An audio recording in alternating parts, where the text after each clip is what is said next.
Hello दोस्तों, एक बार फिर से आप सभी का भादु एकेडमी पे मैं हार्दिक स्वागत करता हूं। कैसे हैं आप सभी? आशा करता हूं कि सभी अच्छे होंगे।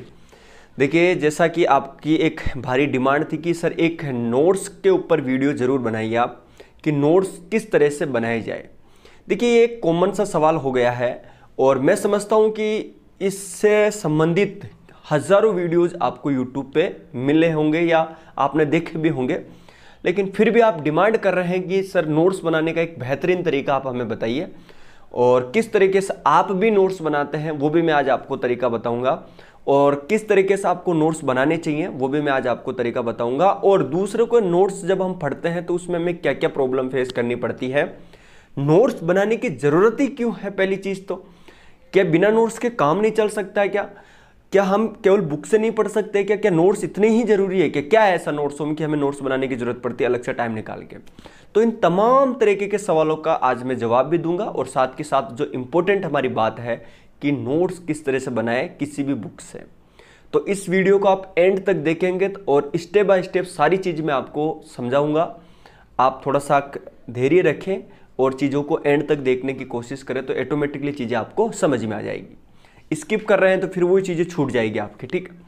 देखिए, पहले तो मैं इस बात पे काम कर लेता हूँ, आपको समझा देता हूँ कि क्या आपको बिना नोट्स के काम नहीं चलता? क्या नोट्स इतने इंपॉर्टेंट है कि हमारा नोट्स के बिना काम ही नहीं चलता? देखिए मेरे दोस्तों, इस सवाल का जवाब देने से पहले तो मैं आपको एक थोड़ा सा साइड में और लेके जाता हूँ, और वो क्या है, मार्केट में आप जब भी जाते हैं तो दो चीज़ आपको मिलती है। एक तो बने बनाए नोट्स आपको मिलते हैं। एक तरीका यह होता है कि आप मार्केट से कोई बुक लेके आए, उसको फटे और उसको फट के रख दें और उसी में अंडरलाइन वगैरह सब कुछ कर दें। एक तरीका यह होता है कि आप मार्केट से ही किसी दूसरे के या किसी कोचिंग के नोट्स लेके आए, उसे पढ़ लें, उससे आपके काम चला लें और आपका काम हो जाएगा। आप थोड़ा सा रुकिए और मैं इसको थोड़ा एक्सप्लेन करने की कोशिश करता हूँ। देखिए, आप मार्केट से अगर कोई बुक लेके आते हैं तो मार्केट से जब भी आप बुक लेके आते हैं तो आप खुद समझदार हैं कि उसमें हर एक कोई भी चीज़ समझाते हैं। तो कि जैसे भारत की पूर्व से लेके पश्चिम तक की जो सीमा है वो इतनी है, दक्षिण से लेके उत्तर तक की सीमाएं इतनी हैं, तो ये पूरी रामायण उसमें लिखी हुई होती है। ये तो मैं एक नॉर्मल सा एग्जांपल देके आपको बताया हूँ, लेकिन कई सारे इंपॉर्टेंट आर्टिकल्स होते हैं पॉलिटी के अंदर, या जैसे साइंस के अंदर किस तरह के जैसे रॉकेट्स वगैरह होते हैं, या डिफेंस में कोई इस तरीके से आपको मिसाइल वगैरह आपको मिलेगी, तो उनके जो नाम होते हैं वो इस तरह से ये है, तो वो चीज़ें हमें याद नहीं होती कभी भी। तो उस केस में क्या करते हैं कि एक तो उनके नाम अटपटे हैं, फैक्ट इतने हैं, उन फैक्ट को हम एक जगह करने के लिए ही हमेशा क्या करते हैं, नोट्स बनाते हैं कि सारा जो मटेरियल है हमारा बिल्कुल कि हमें जैसे भी मैं खोलूं आधे घंटे में मेरा रिवीजन हो जाए, इस तरह से मैं उनको एक जगह सारी चीज़ों को एकत्रित कर लेता हूं। इस केस के लिए हम क्या करते हैं, नोट्स बनाते हैं दोस्तों। हाँ, बुक से काम नहीं चलता कि देखिए, बुक से काम तो चल जाता है, मैं ये नहीं बोल रहा बुक से काम नहीं चलता, चलता है, लेकिन उसमें फिर वो सारी चीज़ें आप मिक्सअप हो जाएगी, इसको अंडरलाइन किया फिर इसको अंडरलाइन किया, तो वो सारी चीज़ें एक ही कलर में हो जाएगी और कुछ समझ में भी नहीं आएगा। तो इस वजह से सबसे पहले आप नोट्स बनाना इसलिए इम्पोर्टेंट हो जाता है क्योंकि इससे आप अपने जो फैक्ट होते हैं, जो चीज़ें होती हैं, उनको आप जल्दी याद कर लेते हैं। ये इसका मेन पर्पज। अब बात में ये कर लेते समझाने की कोशिश करता हूँ कि आप खुद के नोट्स किस तरह से बनाएं और खुद के नोट्स के क्या फ़ायदे हैं, और हमेशा खुद के नोट्स क्यों बनाना इम्पोर्टेंट है। अब इस चीज़ को आप स्टेप बाय स्टेप समझ लीजिए। अब मैं आगे बढ़ूँ उससे पहले आप चैनल सब्सक्राइब कर दीजिए दोस्तों, लाइक कर दीजिए और टेलीग्राम से जुड़ जाइए, डिस्क्रिप्शन में लिंक होगा। अब देखिए, नोट्स बनाने का तरीका ये होता है कि ये डिपेंड करता है कि आप किस एग्ज़ाम की तैयारी कर रहे हैं। मैं इसमें शामिल नहीं कर रहा हूँ यूपीएससी को, जो आप सिविल सर्विस से, उसको मैं इसमें शामिल नहीं कर रहा हूँ। मैं उनको बात कर रहा हूँ जो वनडे एग्जाम्स हैं, उनको शामिल कर रहा हूँ। कभी मुझे मौका मिलेगा तो मैं यूपीएससी के किस तरह से नोट्स बनते हैं आपको डिटेल में एक्सप्लेन करूँगा। आज मैं केवल और केवल उनके एग्जाम की तैयारी कर देता हूँ, जैसे वनडे एग्जाम होती है आपकी, पुलिस वगैरह हो गई, आर्मी वगैरह हो गई, एसएससी का कोई एग्जाम्स हो गया, पुलिस का कोई इस तरह से एग्जाम्स हो गया, इन तरीके की मैं बातें कर लेता हूँ। तो अब देखिए, दो तरीके होते हैं, दो केस होते हैं नोट्स बनाने के। एक तो ये होता है कि आप एनसीईआरटी बुक्स पढ़ रहे हैं, एक तरीका है कि आप कोई गाइड बुक है आपके पास में, वो आप फॉलो कर रहे हैं। मान लेते हैं कि मैं गाइड ले लेता हूँ या फिर एनसीईआरटी, बात सेम सी है, लेकिन थोड़े एनसीईआरटी के नोट्स बनाने में थोड़ी सी अलग से मेहनत करनी पड़ती है और गाइड में थोड़ी आसानी हमें हो जाती है। एनसीईआरटी में हमें ज़्यादा दिक्कत इसलिए होती है, कभी भी आपने एनसीईआरटी पढ़ी है तो उसमें भी वो कहानी होती है कि चीज़ें एक फैक्ट दे रखा होता है और उसको समझा रही आता हो एक पेज में, यानी फैक्ट केवल एक मिलेगा और उसकी पूरी कहानी मिलेगी एक पेज में। तो इसमें उसको फैक्ट को ढूंढना बड़ी मुश्किल हो जाता है। लेकिन अगर आप कोई गाइड लेके आते हैं तो उसमें क्या है कि फैक्ट दिए रहते हैं ऑलरेडी, उसको हमें आसानी फैक्ट को ढूंढना नहीं पड़ता और वो आसानी से हमें चीज़ें मिल जाती है। तो अब मैं मान लेता हूँ कि आपके पास कोई पर्टिकुलर गाइड होगी, अब आप गाइड से ही नोट्स बना रहे हैं। तो सबसे पहला काम तो यही है कि आप, मैंने पहले भी एक वीडियो बनाया था जिसमें यही बात बोली थी कि आपके पास सेलेक्टिव मटेरियल होना चाहिए, अनाप शनाप चीज़ें नहीं होनी चाहिए, हमेशा उसमें दिक्कत ही आती है। ठीक है, अब करना क्या है वो थोड़ा समझ लीजिए। करना कुछ भी नहीं है, सबसे पहले तो आप जो गाइड है आपके पास उसको शांति से आराम से पढ़िए। देखिए अभी नोट्स बनाने की जरूरत नहीं है, मान लेते हैं कि थोड़ी देर के लिए मैं इसी बुक की बात कर लेता हूँ एज ए एग्जाम्पल के तौर पे। ये गाइड है आपकी और आप किसी एग्जाम की तैयारी कर रहे हैं, उसके लिए आपके लिए इंपॉर्टेंट बुक है। आपने कुछ भी नहीं किया कि हाँ मेरे पास ये एक बुक है, आपको लगता है कि हाँ ये बुक सफिशिएंट है तो आप एक रखिए, आपको लगता है कि इसके साथ में एक बुक मुझे और लेनी चाहिए तो ठीक है, आपने एक सब्जेक्ट की कोई 2 बुक ले ली, आप तैयारी करना शुरू कर रहे हैं। तो सबसे पहले कुछ भी नहीं करना दोस्तों, आपको केवल इस ए बुक को और इसके पार्ट बी को अच्छे से पढ़ लेना है। अभी नोट्स बनाने की कोई ज़रूरत नहीं है, बिल्कुल आराम से पढ़ना है, समझ समझ के पढ़ना है और कुछ इंपॉर्टेंट जो फैक्ट है उनको वहीं अंडरलाइन कर लो। आप हर फैक्ट को अंडरलाइन नहीं करना है, जो आपको आसानी से याद हो रहे हैं ना उनको तो याद लिखो मत, मतलब उनको तो अंडरलाइन करो मत। और जो आपको दिक्कत हो रही है कि यार इसका अटपटा नाम है, ये क्या चीज़ है, ये स्पेशल पहली बार मुझे नई चीज़ मिल रही है, उसको आप अंडरलाइन कर लिए। इस तरीके से आप शांति से एक बार बुक को निकाल दो, इसी प्रकार से दूसरी बुक को निकाल दो। आपने अच्छे से बुक निकाल दी। अब मैं उम्मीद करता हूँ कि लगभग आपने 30% एरिया, जो 30% है वो आपने एक बार पढ़ लिया, मतलब 30% चीज़ें आपने याद कर ली 100 में से। जब आप सेकंड रीडिंग मारेंगे तो सेकंड रीडिंग में आपको इतना टाइम नहीं लगना चाहिए। उसमें क्या करें कि आप चीज़ों को एक बार तो पढ़ चुके हैं, अब आपको एक बार और पढ़ेंगे तो और चीज़ें नई निकल के आएगी। दूसरी बार पढ़ लिया, दूसरी बार आपने 40% स्कोर कर लिया तो अब हो गया टोटल 70%। अब 30% आपको कब मिलेगा, जब आप खुद के नोट्स बनाना शुरू करेंगे। तो कहने का मतलब जब आप नोट्स बनाएंगे तो आपकी पूरी चीज़ें जो ध्यान होता है वो रहता है कि मेरा कोई फैक्ट छूट ना जाए।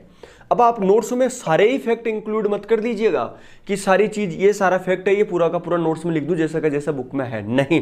जो चीज़ आसानी से याद हो रही है वो ऑलरेडी आपने अंडरलाइन कर रखा है। जो चीज़ें आपको मुश्किल लग रही है कि यार इनका नाम अटपटा है, ये चीज़ें मुझे वापस बुक खोल के देखूंगा, इससे अच्छा है कि मैं मेरे खुद के नोट्स कर लूँ छोटे छोटे लाइनों में। अब वो बनाने किस तरह से है वो मैं आपको बता देता हूँ। देखिए आपको इस तरह से पेज ले लेने हैं, ये इस तरह से जो वाइट पेज होते हैं ये आपको ले लेने हैं। यही क्यों लेने हैं, आप इस तरह से बुक क्यों नहीं ले सकते?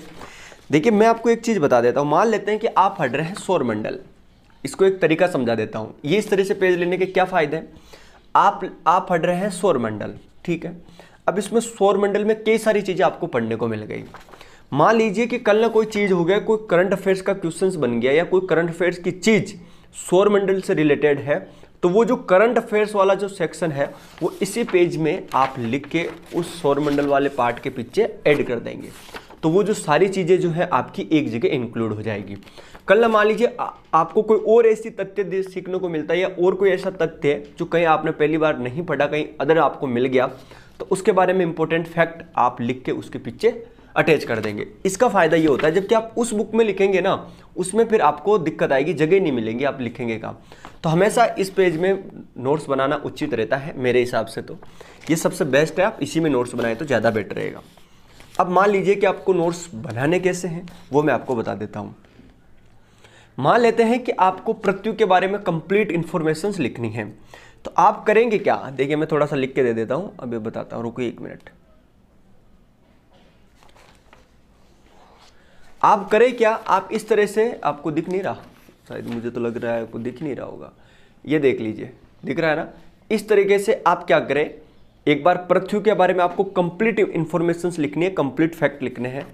तो अब आप लिख लीजिए कि भाई पृथ्वी की, 1 मिनट दोस्तों अभी मैं करवा देता हूं, एक बार रुक गया।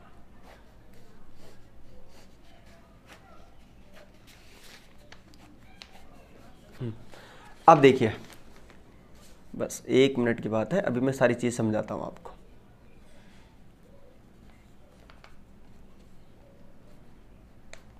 हाँ अब आप अब आप करना क्या है, जैसे आपने इस तरीके से पृथ्वी कर लिया, ठीक है दोस्तों, या आपने अब देखिए नोट्स का मजा ही तब है तब आप कम से कम शब्दों का यूज करें। नोट्स का असली मजा ही क्या है, जब आप कम से कम शब्दों का यूज करें, जितना ज़्यादा हो सके शॉर्ट शब्द लिखे, तभी तो मजा है। मतलब ऐसे नोट्स बनाओ कि दूसरे वाले को समझ में नहीं आए कि ये क्या लिख दिया, मजा तब है। और वही एक इंपॉर्टेंट नोट्स होते हैं।